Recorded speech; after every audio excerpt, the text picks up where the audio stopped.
दोस्तों आज के इस वीडियो में हम डिस्कस करने वाले हैं आपके BSc second year first semester zoology का यूनिट 5 बायोस्टैटिक्स फर्स्ट से जुड़ा हुआ topic concepts of coefficient variation. तो वीडियो में सबसे पहले हम जानेंगे कि कोफिशिएंट ऑफ वेरिएशन होता क्या है, कोफिशिएंट ऑफ वेरिएशन के फार्मूले क्या हैं और कैसे हम कोफिशिएंट ऑफ वेरिएशन से जुड़े हुए क्वेश्चन को सॉल्व करेंगे।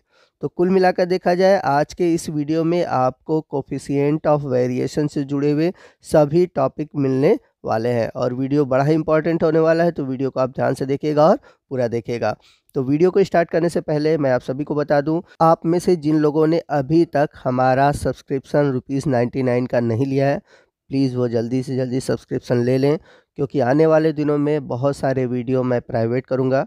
तो प्राइवेट होने की वजह से आप पूरा अपना जो सिलेबस है वो कंप्लीट नहीं कर पाएंगे और जिन्होंने सब्सक्रिप्शन लिया हुआ है वो अपना सिलेबस कंप्लीट कर पाएंगे। तो ₹99 बहुत ज़्यादा चार्जेस नहीं है, इसमें आपको मैं जूलॉजी और बॉटनी दोनों के सिलेबस से रिलेटेड वीडियो प्रोवाइड कराऊंगा और ये जो सिलेबस है आपकी न्यू एजुकेशन पॉलिसी पर आधारित है। तो न्यू एजुकेशन पॉलिसी से जुड़े हुए जितने भी आपके सिलेबस में टॉपिक मेंशन है उन सभी टॉपिक को मैं कंप्लीट कराऊंगा।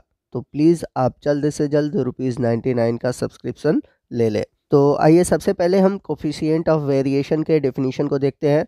The coefficient of variation is an important and the most commonly used relative measure of A dispersion. It is expressed as a percentage and is useful in comparing the variability of two or more set of data, especially if they are expressed in different unit of measurement. तो जैसा कि हम सभी जानते हैं कि measurement of dispersion हम तभी यूज़ करते हैं जब दो अलग अलग मेज़रमेंट हो और उनके यूनिट अलग हों। तो यहाँ पर मैं आपको बता दूँ कि जो कोफिशिएंट ऑफ वेरिएशन है वह परसेंटेज के रूप में एक्सप्रेस किया जाता है, यानी कि प्रदर्शित किया जाता है। और यदि हम बात करें इसके फार्मूले की, coefficient of variation is expressed as the ratio of standard deviation and mean, यानी कि जो कोफिशिएंट ऑफ वेरिएशन होता है वह स्टैंडर्ड डेविएशन और मीन्स के बीच का एक रेशियो होता है। It is often abbreviated as a CV, यानी कि इसे हम शॉर्ट में CV यानी कि कोफिशिएंट ऑफ वेरिएशन से डिनोट करते हैं। Coefficient of variation is the measure of variability of the data. When the value of coefficient of variation is higher, it means that the data has higher variability and less stability. तो कहने का मतलब ये है कि जो coefficient of variation है यह वेरिएबिलिटी यानी कि एक तरह से हम जो चेंजेस है मेज़रमेंट में उसको डिनोट करता है। अगर कोफिशिएंट ऑफ वेरिएशन की जो वैल्यू है वो बहुत अधिक होती है तो इसका मतलब ये है कि उस डेटा में वेरिएबिलिटी अधिक है और उसकी स्टेबिलिटी कम है। जबकि अगर कोफिशिएंट ऑफ वेरिएशन की अगर वैल्यू कम होती है तो इसका मतलब ये है कि उस डेटा के लिए वेरिएबिलिटी जो है वो कम है और स्टेबिलिटी अधिक है। तो इस तरह से देखें तो कोफिशिएंट ऑफ वेरिएशन का जो फार्मूला होगा standard deviation divided by mean into 100। जैसा कि मैंने बताया था कि कोफिशिएंट ऑफ वेरिएशन एक परसेंटेज है, इसलिए इसमें 100 का मल्टीप्लाई होता है। तो जैसा कि हम सभी जानते हैं कि स्टैंडर्ड डेविएशन को हम सिग्मा से डिनोट करते हैं और मीन को x बार से। तो इसलिए आप इस तरह भी फार्मूला लिख सकते हैं CV equal to sigma upon x bar into 100। तो यहाँ पर बात आती है कि कोफिशिएंट ऑफ वेरिएशन को हम यूज़ कहाँ करते हैं, तो हम वहाँ पर यूज़ कर सकते हैं जहाँ पर हमें जैसे दो प्लेयर के बीच परफॉर्मेंस का वेरिएशन देखना है या फिर दो मशीन के बीच परफॉर्मेंस का वेरिएशन देखना है। तो इस तरह से परफॉर्मेंस को कंपेयर करने के लिए हम कोफिशिएंट ऑफ वेरिएशन यूज़ करते हैं। यहाँ पर आप एक चीज़ याद रखिएगा, the one which has less coefficient of variation is considered more consistent in the performance, यानी कि जिसका कोफिशिएंट ऑफ वेरिएशन कम होगा वह परफॉर्मेंस में सबसे कंसिस्टेंट रहेगा, या फिर हम ऐसे भी कह सकते हैं कि उसका जो परफॉर्मेंस है वो स्टेबल रहेगा। यहाँ पर कुछ की पॉइंट्स है जो कि कोफिशिएंट ऑफ वेरिएशन के लिए इम्पॉर्टेंट है और आपको इसको जानना चाहिए। In the series of same number, the variation and standard deviation is 0, so coefficient of variation is also 0। यानी कि कहने का मतलब है कि यदि कोई डेटा हमारे पास है और वो सभी सेम नंबर के हों तो वहाँ पर जो स्टैंडर्ड डेविएशन होगा वो जीरो होगा, और स्टैंडर्ड डिविएशन अगर जीरो होता है तो कोफिशिएंट ऑफ वेरिएशन भी क्या होगा, जीरो होगा। आप इसको इस तरह से समझ सकते हैं, जैसे कोई क्लास में बच्चे हैं, ठीक है, उस क्लास में सभी बच्चों की जो हाइट है वो लगभग 5 फीट है। तो यहाँ पर हमारे पास जो डेटा है या जो सीरीज़ है वो लगभग सभी के लिए एक जैसी है, क्योंकि यहाँ पर वेरिएशन तो हो ही नहीं रहा है, सभी बच्चे लगभग 5 फीट के हैं।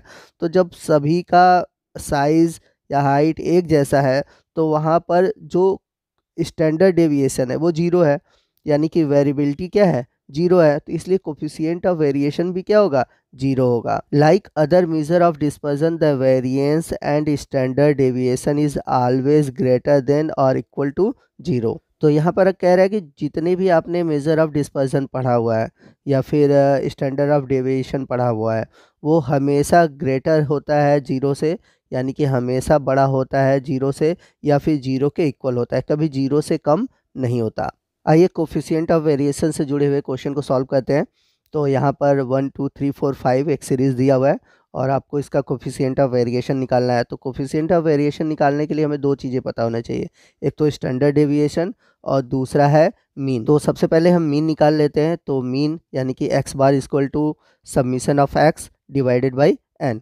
तो जितने भी नंबर दिए गए हैं उनको हम ऐड कर लेंगे तो हमें सबमिशन ऑफ एक्स निकल जाएगा। और कितने नंबर है, कुल 5 नंबर है। तो सबमिशन ऑफ एक्स करेंगे तो आएगा 15, और टोटल जो नंबर है यानी कि स्मॉल एन जो है वो है 5। तो 15 में 5 से डिवाइड करेंगे तो आएगा 3, यानी कि यहाँ पर हमारा जो मीन है वो है 3। अब इसके बाद स्टैंडर्ड डेविएशन निकालेंगे। तो स्टैंडर्ड डेविएशन के लिए फार्मूला है समीशन एक्स का square divided by N minus summation X upon N का होल स्क्वायर। तो इन सभी चीज़ों के बारे में प्रीवियस वीडियो में बताया गया है, इसलिए मैं यहाँ पर डिटेल में नहीं बताऊँगा। यहाँ पर सीधे हम आंसर को देखेंगे। तो यहाँ पर जब आप इसको सॉल्व करेंगे तो स्टैंडर्ड डेविएशन आएगा √2, जिसको सॉल्व करेंगे तो स्टैंडर्ड डेविएशन का आंसर जो आएगा वो आएगा 1.414। अब यहाँ पर निकालते हैं कोफिशिएंट ऑफ वेरिएशन। तो कोफिशिएंट ऑफ वेरिएशन के लिए हमने फार्मूला क्या देखा था, standard deviation divided by mean into 100।